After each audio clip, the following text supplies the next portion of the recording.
तारु का है क्रोध, और ये सबके यहाँ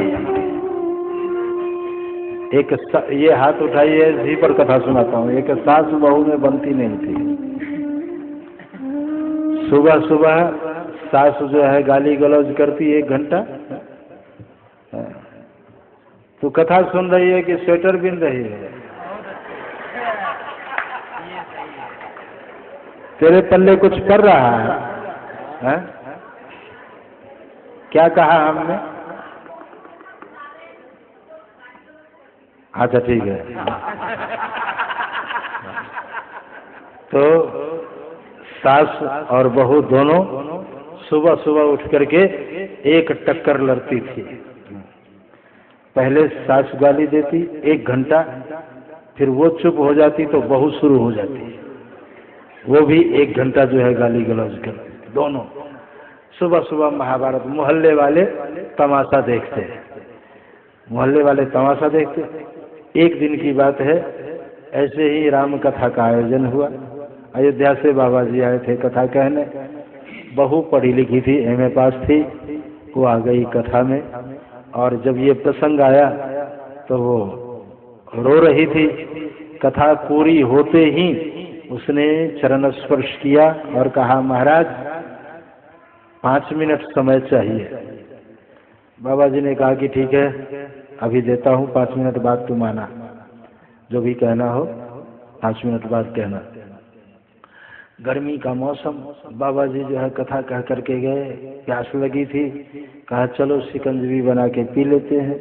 तो चीनी और पानी दोनों घोल दिया, वहीं फेंट रहे थे, नींबू निचोड़ना बाकी था, तब तक वो पहुंच गई खटखट। बाबा जी ने द्वार खोल दिया।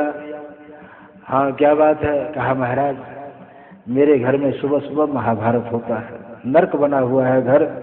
1 घंटा सास गाली देती है, फिर 1 घंटा मैं भी देती हूँ। हमने कहा अच्छा, दोनों में होर लगी हुई है। कहा बस ऐसे ही आप समझ लो, तो कोई उपाय बताओ। बाबा जी ने क्या किया, वो जो बनाई थी अब शिकंजवी, उसमें से एक शीशी में भर के दे दिया कि बेटी इसमें 3 खुराक है, 2 ढक्कन मुख में रख लेना, और इस दवाई को गले से नीचे नहीं उतरने देना है, बाहर भी नहीं फेंकना है, मुख में रखना है, और 2 घंटे तक मुख बंद रखना है, लाभ करेगा।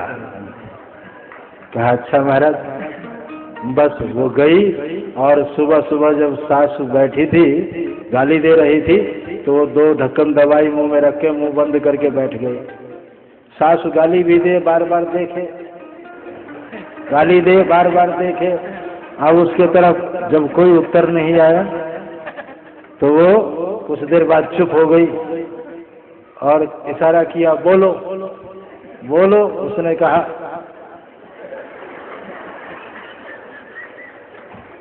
धीरे धीरे उठ करके आ गई बहू के पास, बोलो। उसने कहा, दूसरे दिन सुबह सुबह गाली देने के बजाय, क्योंकि दूसरे दिन भी 2 ढक्कन मुख में रख के बैठ गई, बिना गाली दिए सास पहुंच गई और कहा, देख रही हूं कल से बात नहीं कर रही है, बात नहीं कर रही, बोलो। उसने कहा, बोल नहीं सकती।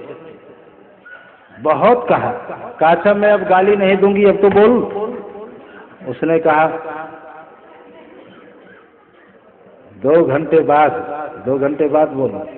बाबा जी ने सिखा दिया था उसको। अब तीसरे दिन वो मुंह में दवाई लेकर के बैठी थी, 2 ढक्कन। सास गई, उसने नमस्कार तो किया, बहू नियम के अनुसार नमस्कार करके और बैठ गई। जैसे नमस्कार करके बैठ गई, उसने उसे गले लगाया। सासू ने कहा, 2 दिन से देख रहा हूँ बेटी मेरे से बात नहीं कर रही, क्यों, क्या बात है? अब मैं गाली नहीं दूंगी, अब तेरे सिर का सौगंध खा के कहती हूँ गाली नहीं दूंगी, गाली नहीं दूंगी, अब तो बोल। उसने कहा नहीं। जब 2 घंटे बीत गए तो आवाज लगाई, माँ जी आ गई। हाँ, तूने मुझे पुकारा? कहा आप कुछ पूछ रही थी? कहा मैं ये पूछ रही कि तुम में ये परिवर्तन कैसे हुआ? 3 दिन से तूने कोई उत्तर नहीं दिया। कहा गुरुजी ने एक दवाई दी है, 3 खुराक में ठीक हो जाता है, कहो तो आपके लिए ला दूं। कहा ले आओ। और फिर भाग करके गई गुरुजी के पास। कहा गुरुजी सासू माँ के लिए 3 खुराक दे दो दवाई। फिर बना करके दे दिया और वो आकर के विधि बता दी कि 2 ढक्कन मुख में रखो और 2 घंटे तक न दवाई को नीचे जाने देना है न बाहर फेंकना है, बस मुंह में रखना है सिर्फ। 3 खुराक उसको भी पिला दिया दवाई। तीसरे दिन वो भी ठीक हो गई। पूरे मोहल्ले में घूम घूम करके कहने लगी कि मेरी ऐसी बहू किसी की हो ही नहीं सकती, इतनी अच्छी बहू किसी की हो ही नहीं सकती। लोगों को बड़ा आश्चर्य हुआ, जो रोज अपने बहू की शिकायत बतिया रही थी वो आज प्रशंसा कर रही है। कहा ये भूचाल की तरह परिवर्तन कैसे आया, ये परिवर्तन कैसे आया? कहा ये सब चमत्कार दवाई की है। गुरुजी से पूछा, कहा कोई दवाई की कोई चमत्कार नहीं है, वो तो शिकंजी बना रहा था पीने के लिए। कहा फिर? कहा ये उपाय बता दिया है, क्योंकि क्रोध के आने का द्वार कौन सा है? मुख है, ये दरवाजा है और ये बंद रहेगा।